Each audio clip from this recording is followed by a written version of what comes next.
paz do Senhor, meus irmãos. Mais uma vez queremos ser gratos a Deus por essa oportunidade de, junto com os amados, estudarmos a nossa Escola Bíblica Dominical, nossa revista, a lição número 8, que tem por título Comprometidos com a Palavra de Deus. Continuando nosso estudo sobre o verdadeiro pentecostalismo, a atualidade da doutrina bíblica sobre a atuação do Espírito Santo, comentada pelo pastor Ezequias Soares. Nessa lição, então, vamos falar sobre como a Assembleia de Deus, como os pentecostais estão ligados, como diz aqui na própria lição, nós estamos apegados à Palavra de Deus.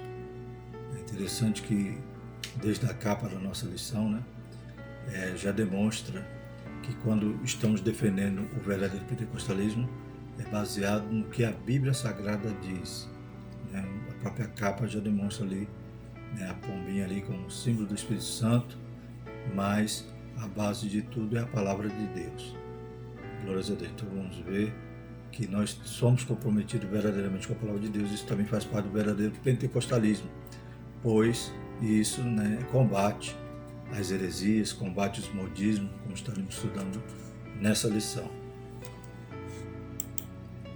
O textual de nossa lição diz: bem-aventurados os que ouvem a palavra de Deus e aguardam. Lucas 11, 28. A verdade prática diz: a autoridade divina da Bíblia deriva de sua origem em Deus. E isso por si só encerra a suprema autoridade da Escritura com plena e total garantia de infalibilidade. Então nós cremos que a Bíblia, que as Escrituras, é a revelação verbal e plenária de Deus. Então toda a Bíblia plenária completa, cremos que é a palavra de Deus. Não somos como os teólogos liberais que defendem que a Bíblia contém a palavra de Deus. Nós cremos que a Bíblia é a palavra de Deus. A leitura diária se encontra na segunda, Josué 1:8. A Bíblia é o nosso manual de instrução para a vida. Terça, Marcos 7:13. O Senhor Jesus chama as Escrituras Sagradas de a palavra de Deus. Quarta, Lucas 4:4. O poder da palavra de Deus é capaz de vencer o diabo. Na quinta, Efésios 6:17. A Bíblia é chamada de espada do Espírito. Na sexta, 2 Timóteo 3:14 a 17. A palavra de Deus é divinamente inspirada e apta para nos ensinar. Sábado, Hebreus 4:12. A palavra de Deus é viva e poderosa, capaz de transformar vidas. A leitura bíblica em classe se encontra em 2 Timóteo 2:14 a 19 e também em 2 Pedro, capítulo 1, versículo 20 e 21. Façamos então a leitura. 2 Timóteo 2, versículo 14. Traze essas coisas à memória, ordenando diante do Senhor que não tenham contendas de palavras, que para nada aproveitam e são para a perversão dos ouvintes. Procura apresentar-te a Deus aprovado, como obreiro que não tem de que se vergonhar, que maneja bem a palavra da verdade. Mas evita os falatórios profanos, porque produzirão maior impiedade. E a palavra desses roerá como gangrena, entre os quais são Himeneu e Fileto, os quais se desviaram da verdade, dizendo que a ressurreição era já feita, e perverteram a fé de alguns. Todavia, o fundamento de Deus fica firme, tendo este selo: o Senhor conhece os que são seus, e qualquer que profere o nome de Cristo aparte-se da iniquidade. Sabendo primeiramente, 2 Pedro 1, versículo 20, sabendo primeiramente isto, que nenhuma profecia da Escritura é de particular interpretação, porque a profecia nunca foi produzida por vontade de homem algum, mas os homens santos de Deus falaram inspirado pelo Espírito Santo. Glórias a Deus.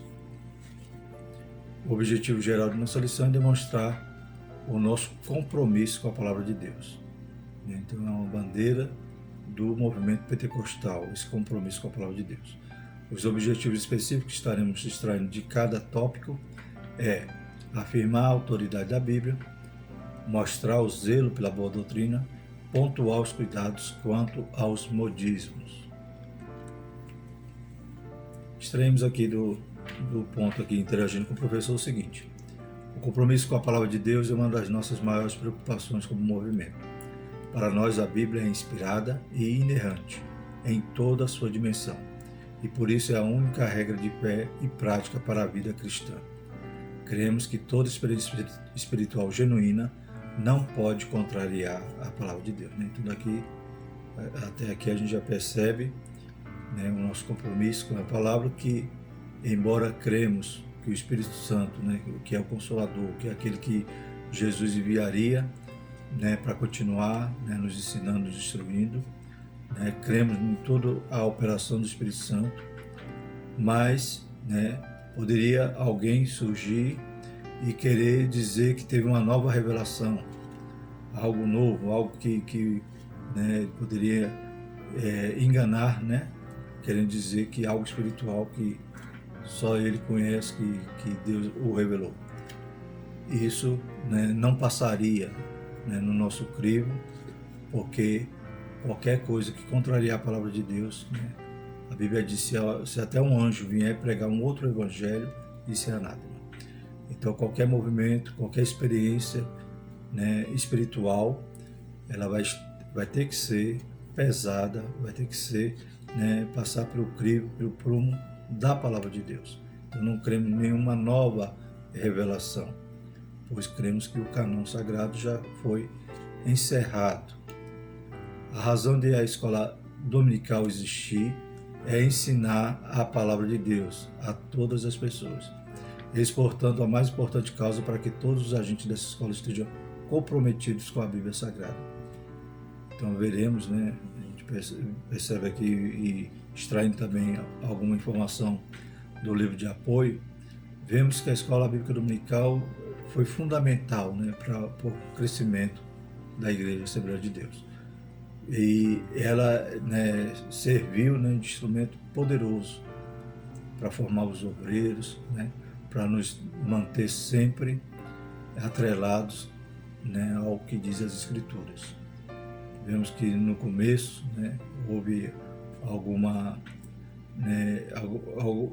rejeição em relação a curso teológico, mas não obstante a isso, a palavra de Deus foi renegada. Pelo contrário, ela sempre foi estudada, foi examinada. Havia alguns anos atrás, ainda existe em alguns lugares, escola bíblica de obreiros, que servia nesse propósito. E a escola bíblica dominical, ela foi fundamental também nessa formação, que possamos, como diz aqui no texto, no Interagindo com o Professor, todo professor tem esse orgulho, e saber reconhecer nessa responsabilidade que nós temos. Então, a escola bíblica dominical é a escola teológica, a primeira escola teológica da Assembleia de Deus. Então, graças a Deus que fazemos parte desse ministério tão precioso, que está sendo tão renegado, muitos deixando de frequentar a escola dominical, sem saber essa importância histórica e atual, que cada professor, cada componente da escola dominical exerce. Que Deus nos ajude e desperte a sua igreja nesse sentido de valorizar a escola bíblica dominical. A introdução diz o seguinte: nós somos apegados à palavra e buscamos a orientação do Espírito Santo para nos ajudar na interpretação da Escritura. Então a Bíblia vai dizer que o Espírito Santo ia nos fazer lembrar de tudo aquilo que nós aprendemos. Ou seja, nós temos que ler a palavra, temos que ter disciplina de estar sempre estudando a palavra de Deus. O Espírito Santo é aquele que nos ajuda, é aquele que ia dar continuidade ao que Jesus começou. Jesus ensinou, Jesus discipulou, e o Espírito Santo é aquele que nos ajuda a interpretar as Escrituras. Então vamos estudar a relação dos pentecostais clássicos e a leitura da Bíblia.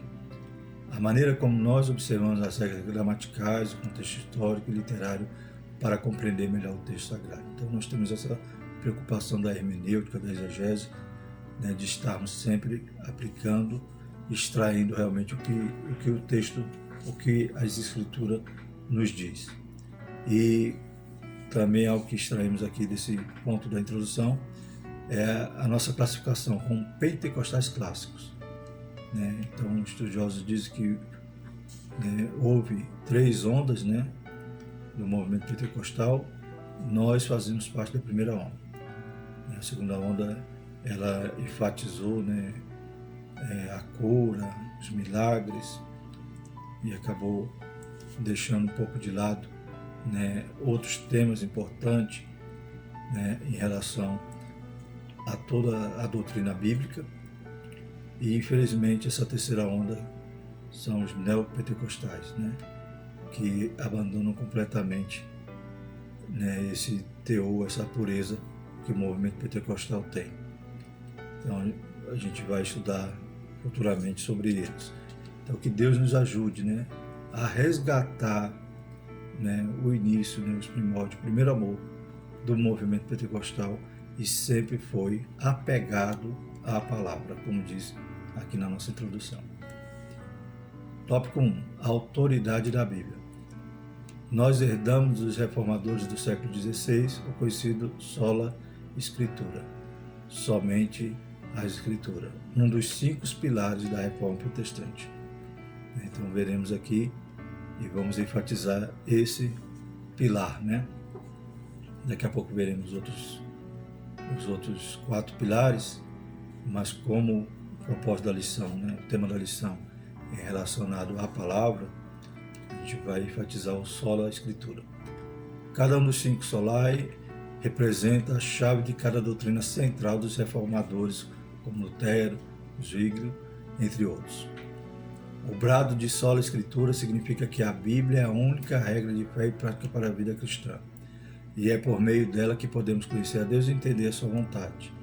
2 Timóteo 3, 14, 17 diz: toda escritura divinamente inspirada é proveitosa para ensinar, para redarguir, para corrigir, para instruir em justiça, para que o homem de Deus seja perfeito e perfeitamente instruído para toda boa obra. Então esse brado da reforma também está em nossas gargantas, né? Só a Escritura, né? Nós não cremos em nenhum outro, né, nenhum outro texto, nenhum outro instrumento que possa, né, fundamentar a nossa fé. Ela é a nossa única regra de fé e prática. Nós, no movimento pentecostal, cremos assim, e ainda que haja, né, como veremos no decorrer da lição, acusações daqueles opositores que dizem que nós, né, estamos só ligados ao movimento experimental, né, só a experiência do Espírito, né, nós percebemos que nós realmente estamos dizendo sola as Escrituras, porque quando nós cremos nos dons espirituais, né, só me engano foi o pastor Caramuru que estava falando sobre isso, quando nós cremos nos dons espirituais, então nós somos genuinamente resgatadores do texto bíblico, da verdade bíblica. Quando outros que tentam nos acusar dizem que isso já cessou sem nenhuma base bíblica, esses é que estão então faltando e muitas das vezes crendo até em alguma outra documento, né, em algum estudo, alguma teologia que, né, diverge, dizendo que os dons espirituais cessaram, mas sem nenhum fundamento, pois a Bíblia demonstra, pelo contrário, que os dons, né, são necessários para fazer a obra do Senhor até que Ele venha, né? Então o Espírito Santo, Ele não se retirou, né? Veremos mais à frente também que nós não somos deístas, né? Aqueles que acreditam que Deus fez a obra e foi embora. Nós cremos na promessa de Jesus, que não nos deixaria órfãos. Então toda a promessa do Espírito Santo, do batismo, dos dons, nós cremos porque está na Escritura, né? Então sola a Escritura. Está aí os 5 solas, né? Sola Escritura, somente Escritura, né? Defendido ali pela Reforma Protestante. Solos Christus, somente Cristo, né? Ele é o único mediador, Ele é o único que nos salva. Sola Gratia, só a graça, ou seja, nós somos salvos, né, pela graça, né? É algo que não vem de nós, não vem das obras, para que ninguém se glorie. Então é só a graça, não adianta obra nenhuma para poder angariar a salvação. Sola Fide, só a fé, então somos salvos pela graça, mediante a fé. e só lhe deu glória, somente a Deus a glória. Então a glória que é dele e ele não reparte com ninguém, ele não empresta. Os católicos romanos, né, então, enfatizando mais uma vez o sola escritura, que é o nosso assunto, os católicos romanos têm a Bíblia, a tradição, né, o magistério, então eles creem em alguns outros, né, itens, né, que para eles têm a mesma autoridade que a Bíblia. A tradição, o magistério, eles acreditam que tem o mesmo peso, a mesma autoridade da Bíblia. Então, a Bíblia para eles não encerrou a mensagem de Deus. Então, eles acreditam que a tradição é um dos argumentos que eles levantam, é que como foram, né, os pais da igreja que formularam o canon, fecharam, né, decidiram ali para o canon, então essa inspiração que eles tinham de fechar o canon, então acredita eles que isso permanece, e a tradição então dos pais da igreja, dos bispos, então eles acreditam que todos aqueles que o sucedem, né, todos os papas, os padres, então tem essa autoridade, né, igual à Bíblia. E o magistério, né, é o instrumento que eles ensinam, né, a tradição e a Bíblia, e também consideram com a mesma autoridade. O Testemunho de Jeová tem a tradução do Novo Mundo, né, uma tradução distorcida, né, da Bíblia, e também a Revista Sentinela, para eles, tem essa autoridade de instrução, de doutrina, autoridade igual à Bíblia, na maneira como eles pensam, como eles creem. Os Mormons também têm a Bíblia e mais o livro do Mórmon e outras publicações como fonte de autoridade espiritual. Então isso se repete em muitas religiões e seitas, né, que acabam, né, acrescentando ou acabam crendo, né, na autoridade de outros livros, de outros documentos. Mas a defesa, desde da Reforma, a defesa do movimento pentecostal é só a Bíblia é regra de fé e prática para a igreja. Voltando ao texto, o que nós lemos, né, na introdução, cremos que toda experiência espiritual genuína não pode contrariar a palavra de Deus. Então nem a experiência espiritual ela pode contrariar a palavra de Deus, ela tem que estar, né, sendo provada pela palavra. Nossos fundamentos, segundo subtópico. Os pentecostais ainda são vistos por alguns não pentecostais e sensacionistas como um movimento que baseia suas crenças e práticas nas emoções e ensina a crença no canon aberto. Então isso, né, é um engano, uma mentira, porque nós não cremos no canon aberto, nós cremos que o canon, né, o cânon, ele já foi encerrado, né, com os apóstolos do Novo Testamento, né? Como diz aqui no nosso segundo parágrafo, são interpretações equivocadas a nosso respeito. Nós cremos que a revelação canônica se encerrou com os apóstolos do Novo Testamento, como diz aqui em 1 Coríntios 15:8, diz, né, e por derradeiro de todos me apareceu também a mim como um abortivo. Né? Então Paulo dizendo que ele era um apóstolo, o qual, né, ele considerava-se um abortivo. Né? Então, por último, Jesus também apareceu a ele e, né, dá essa autoridade apostólica a Paulo. Então nós cremos que encerra, né, o canon, o cânon, né, no Novo Testamento. Acabou. Isso é engodo daqueles que são opositores ao movimento pentecostal e desconhecem, né, a nossa preocupação que temos com as Sagradas Escrituras. A nossa declaração de fé diz: a Bíblia é a nossa única regra de fé e prática. Ela complementa: não necessitamos de uma nova revelação extraordinária ou pretensamente canônica. Então, baseado em 2 Pedro 1:19-21, então nós não temos nenhuma outra revelação que igualamos à Bíblia Sagrada. Não somos deístas, né? Citamos já isso também. Deísmo é a doutrina que afirma a existência de Deus, mas que ele está muito longe de nós e não se envolve com os assuntos humanos. Então, o comentarista, o pastor Ezequiel Soares, ele nos traz esse tema, provavelmente por causa desses opositores que acreditam, né, ou melhor, a maneira que eles pensam, né, é de que Deus não interage mais com o homem.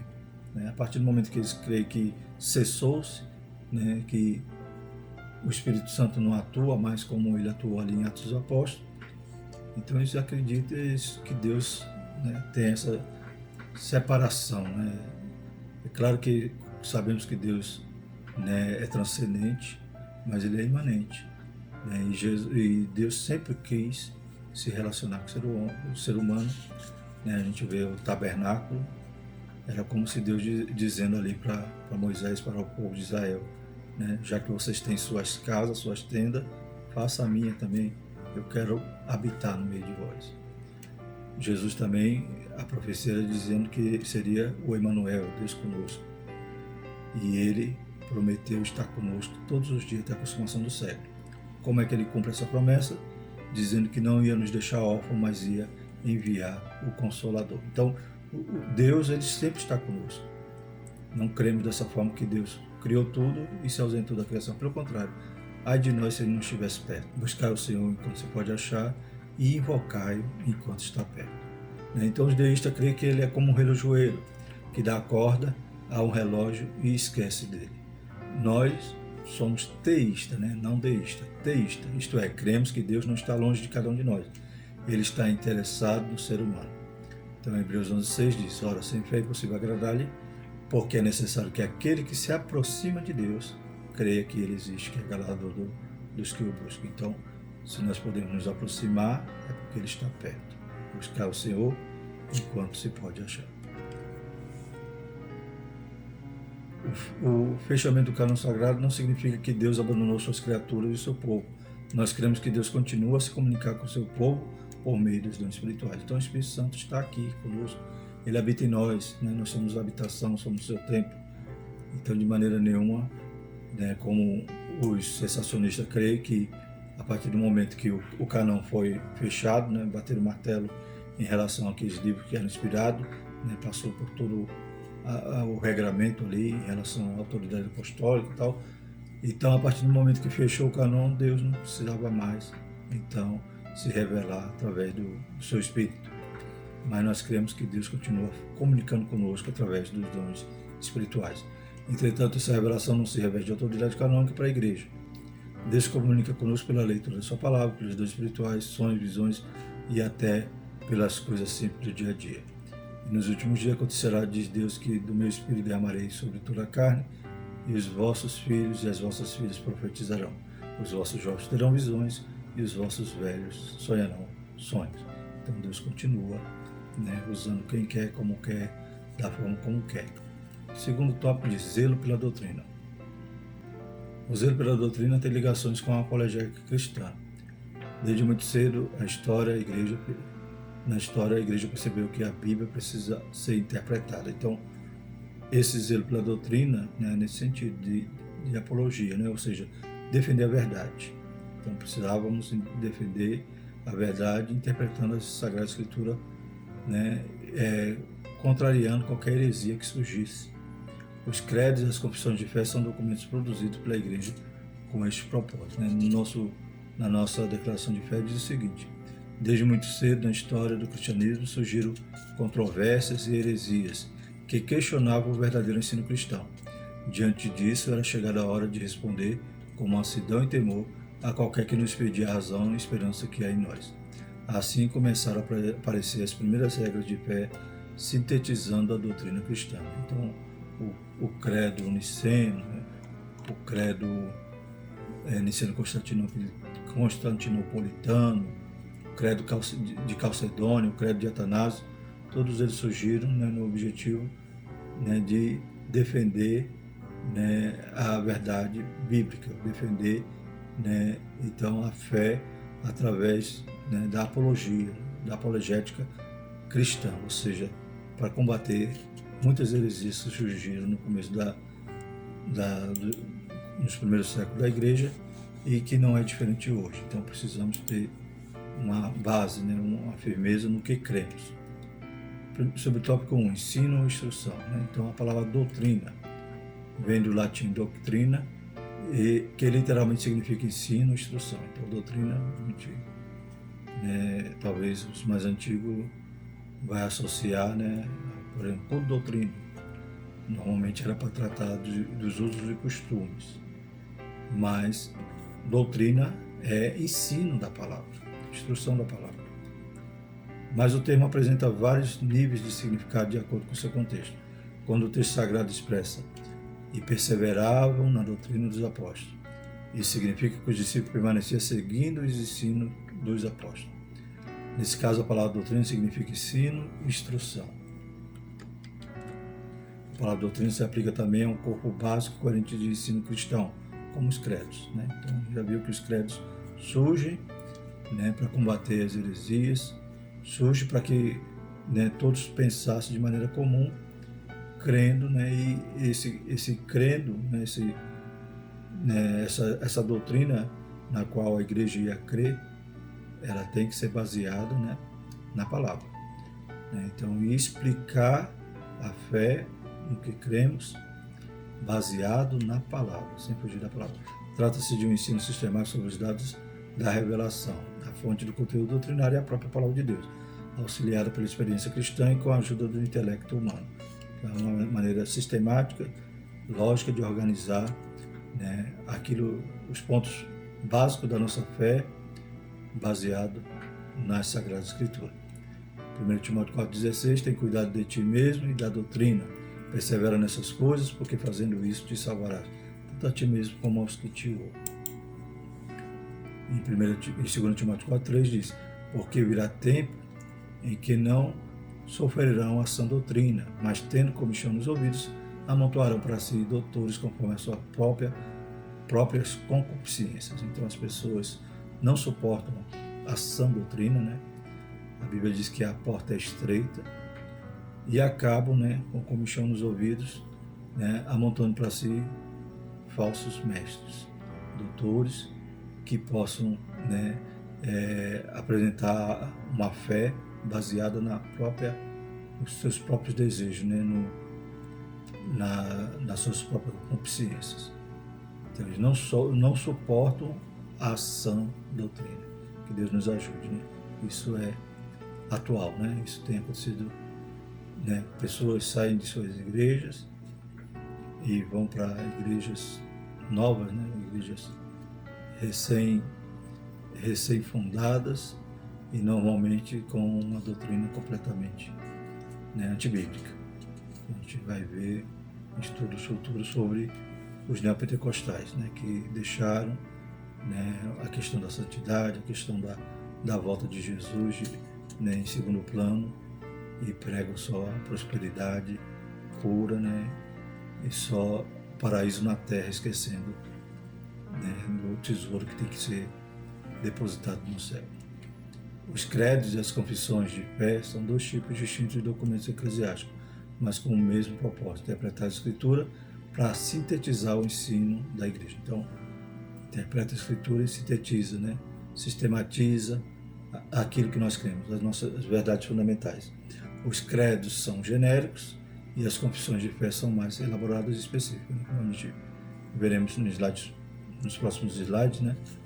O credo ele é, né, uma síntese, né? São as verdades, né, nas quais nós cremos, né, a nossa fé. E a declaração de fé ou a confissão de fé, que são a mesma coisa, né? Declaração de fé e confissão de fé, ela vai então elaborar, vai desenvolver tudo aquilo que está no credo, né, buscando a base bíblica daquilo que nós cremos. Então, a nossa confissão de fé e a Bíblia, né? A nossa confissão de fé não é de autoria particular, pois expressa o pensamento e a vida da igreja. Esse documento é submetido às Escrituras e está em conformidade com ela. Então, a nossa confissão de fé, né, a nossa declaração de fé, ela não foi algo de um autor, né, um autor que a elaborou, que imaginou. Não. É aquilo que a igreja crê, aquilo que é a nossa história, né, desde o começo, né, desde Daniel Berg, né, nos instrui, né, sobre essas verdades, e isso é submetido às Escrituras. Né? Então, as Escrituras é a base da nossa confissão, da nossa declaração de fé. A nossa declaração de fé ocupa extraordinária importância na vida da igreja como sumário doutrinário da Bíblia. Então era necessário que todo crente conhecesse, né? Ajuda para sua compreensão, além de servir como proteção contra falsas doutrinas. Então é um resumo, né? E é fundamental que conheçamos para, né, não deixarmos ser levados por nenhum vento de doutrina. Entretanto, a palavra final é a Bíblia.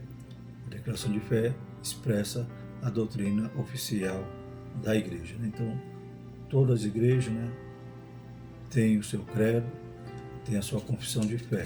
E a Assembleia de Deus não é diferente. Também tem o credo, sua confissão de fé, que é a nossa declaração de fé.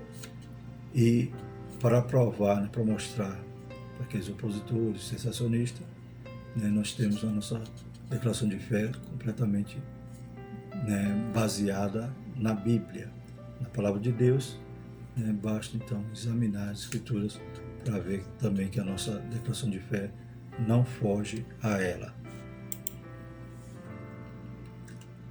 Há no Novo Testamento também embriões de credos e confissões de fé, que foram desenvolvidos ao longo da história, né? Então, Mateus 16, Simão Pedro respondendo, diz, tu és o Cristo, o Filho de Deus vivo. Então, vemos aí uma verdade, né, básica ali da fé, que Pedro expressa, né? Então, é um embrião ali de um credo. Dali a gente poderia tirar, né, a seguinte informação, né, que Cristo é o Filho de Deus, né, que Jesus era o Cristo, era o Messias prometido. Então, as verdades estão contidas no texto, né, aquilo que nós cremos. E achado na forma de homem, humilhou-se a si mesmo, sendo obediente até a morte de cruz.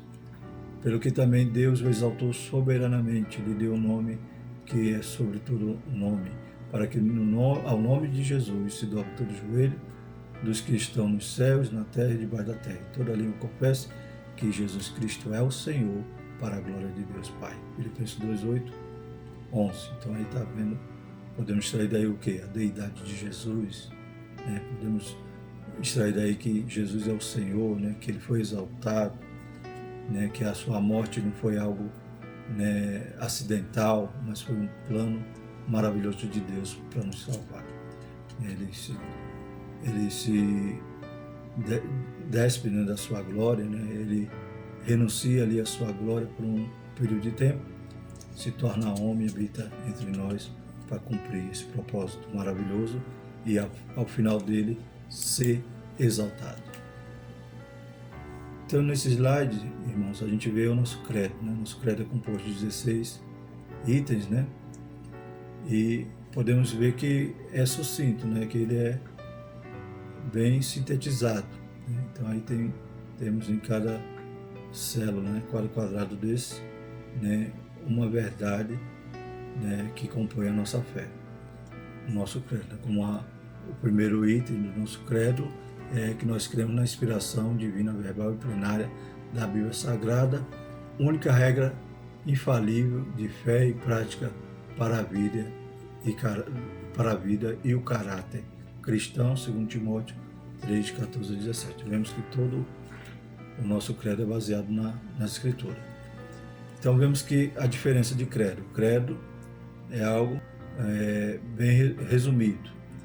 E aí vemos agora a declaração de fé, ou confissão de fé da Assembleia de Deus. Então é um livro expondo o nosso credo, né? Explicando o nosso credo, trazendo a base bíblica de tudo aquilo que nós cremos. E esse livro ele contém 262 páginas. Então, a gente percebe que o credo é algo, né, genérico, algo resumido, e a declaração de fé, a nossa confissão de fé, então é algo mais elaborado.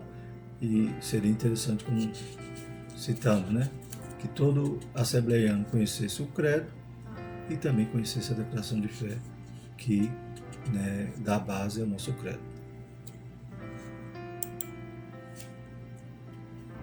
O terceiro tópico diz cuidado quanto aos modismos. Então, temos estudado que, em relação a esse verdadeiro pentecostalismo, que nós somos apegados à palavra.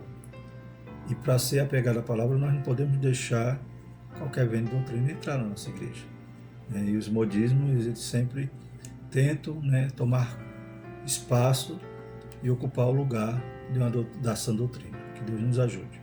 Nosso cuidado com a doutrina deve ir além do combate aos modismos, servir para defender a nossa fé das seitas e heresias, refutar os erros que se opõem aos ensinos bíblicos e persuadir os contradizentes para que eles se convertam ao Evangelho. Então vemos que quando nós dizemos sola Escritura e quando nós cremos na ação, né, na operação do Espírito Santo, nós cremos porque está nas Escrituras, os dons espirituais que nós cremos os que estão nas Escrituras, né? Então é importante estarmos firmados na palavra, né, para combater os modismos e as heresias, né, para defender a nossa fé. Então, para isso foi exposto, né, o credo, a declaração de fé é a nossa base, né, é algo que nós podemos então passar ali, né, qualquer movimento, qualquer modismo e pesar eles, né,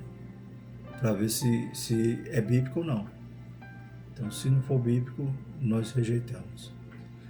Modismo, essa palavra traz a ideia do que está na moda. Isso aplica também ao campo teológico. São os ventos de doutrinas que vêm e se vão, que tem caráter efêmero, passageiro, que para nada aproveitam, né? Como Efésios 4,14 nos afirma isso, para que não sejamos mais meninos inconstantes, levados em roda por todo o vento de doutrina, pelo engano dos homens que com astúcia enganam fraudulosamente. Em outras palavras, são inúteis e inaproveitáveis. Quem não se lembra do dente de ouro, do dom da unção caicai, do sopro santo, né, do G12, né, regressão psicológica, né, que eles faziam, a febre dos anjos e de outras aberrações doutrinárias. Então, cada modismo desse, né, vem e vai. Só quem está firmado na rocha não é enganado, né? Ele percebe que, né, como é que ele vai acreditar em uma coisa que não edifica, não tem propósito, né? Como o pastor Aguinaldo Betti diz, né? Alguém perguntou para ele se ele acreditava nessa unção do caicai, né? Ele dizia, depende de como se levanta, né? E se levantar do mesmo jeito, caiu para quê? Então, realmente são modismos que vêm, graças a Deus já foram, e não são os primeiros, nem serão os últimos.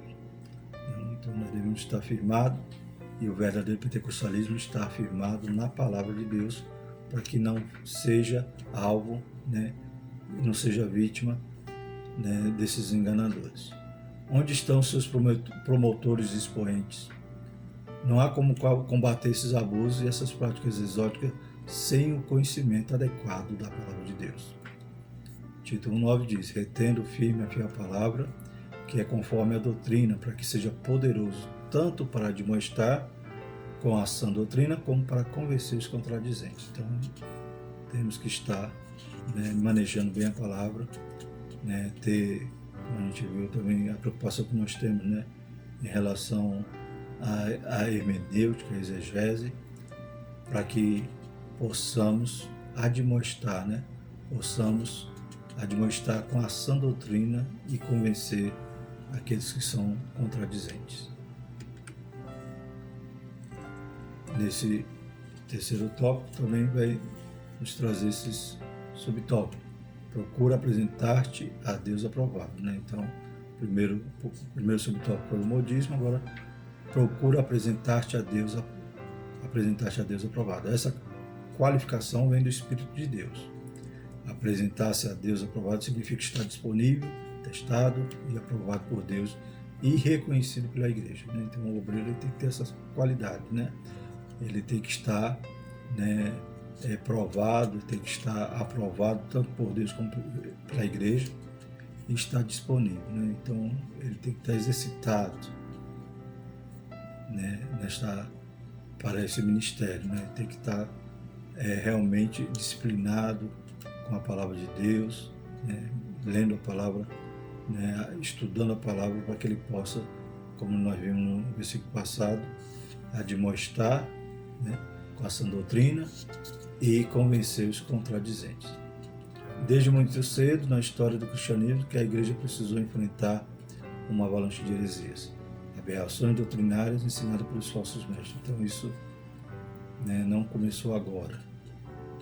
Por isso que precisamos resgatar, né, precisamos estar, né, nesse movimento pentecostal que teve tanta preocupação, né, os pioneiros, né, de ensinar a palavra, as escolas dos obreiros que houveram, que ainda há, a escola bíblica dominical, que foi fundamental para que a igreja estivesse de pé hoje. Então, a gente vê que a igreja sempre foi atacada pelas heresias, pelas aberrações.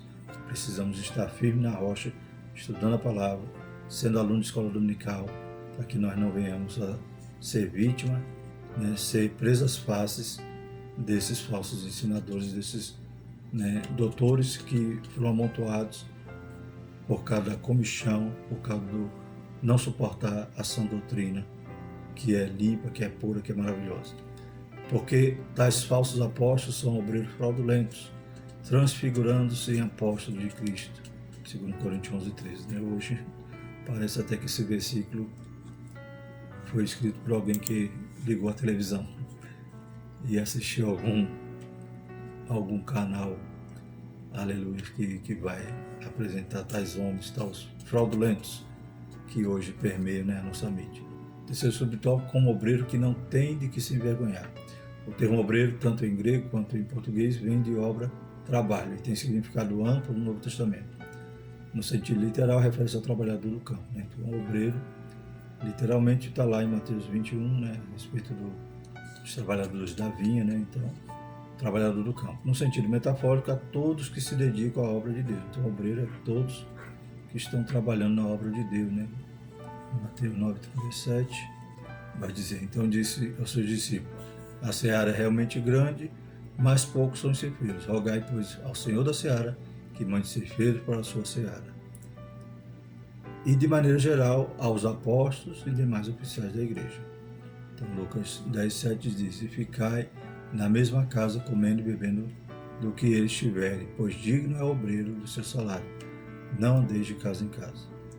E na nossa declaração de fé afirma: o termo obreiro é genérico e usamos praticamente para todos os cargos e funções da igreja. Então, todos que trabalham na obra são obreiros. E o último subtópico diz: que maneja bem a palavra da verdade. O verbo grego para manejar bem é otortomel, literalmente cortar reto, cuja ideia é cortar em linha reta. A ideia é manter o curso correto. É uma palavra rara, aparece uma vez só, né, uma só vez no Novo Testamento e 2 vezes na Septuaginta, né, que é a tradução do hebraico para o grego, né, e então utiliza-se também esse termo ortotomel.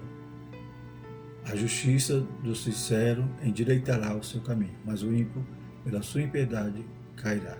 Então, o obreiro que maneja bem a palavra é aquele que está dentro da verdade, é aquele que examina a Escritura, que conhece, que não erra, porque ele examina a Escritura.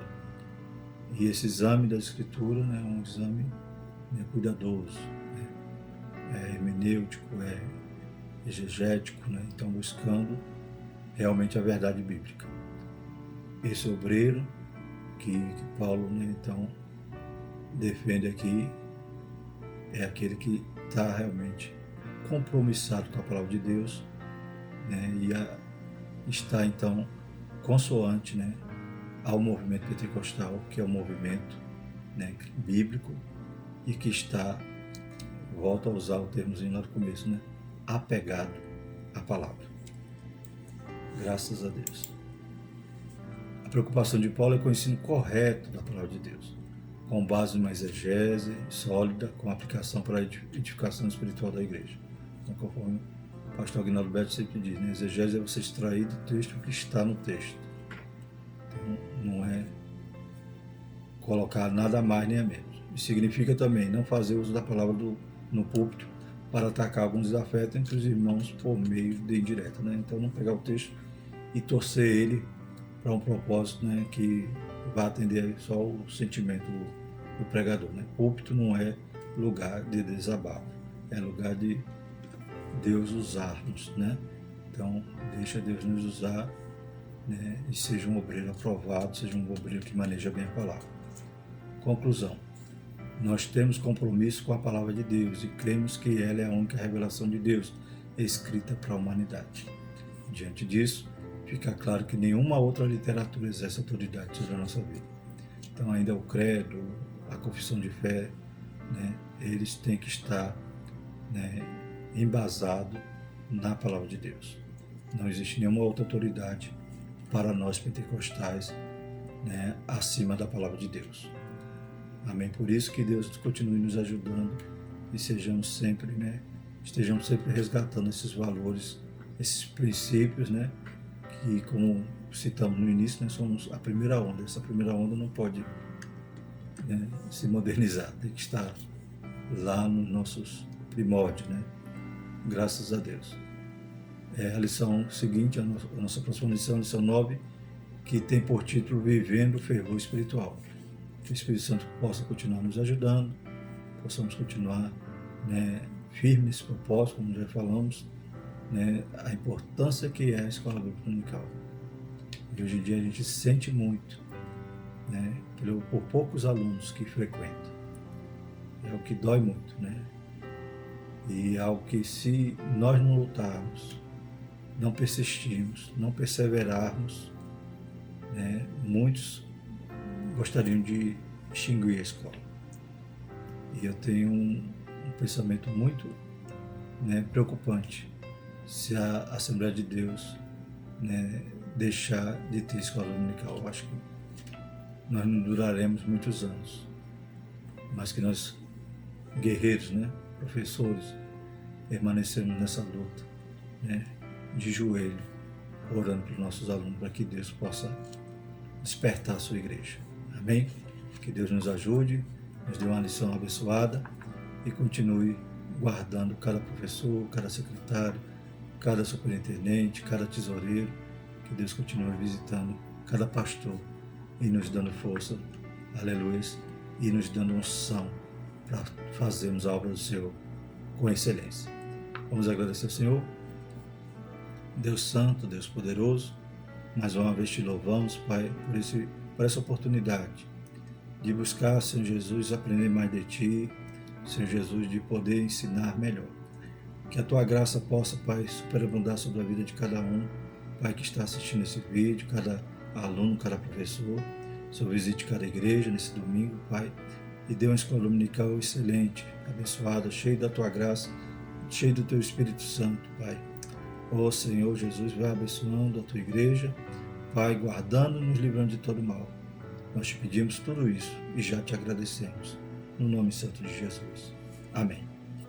A graça do nosso Senhor Jesus Cristo e o amor de Deus, a consolação do Espírito Santo, permaneça sobre nós, hoje e para sempre. Amém.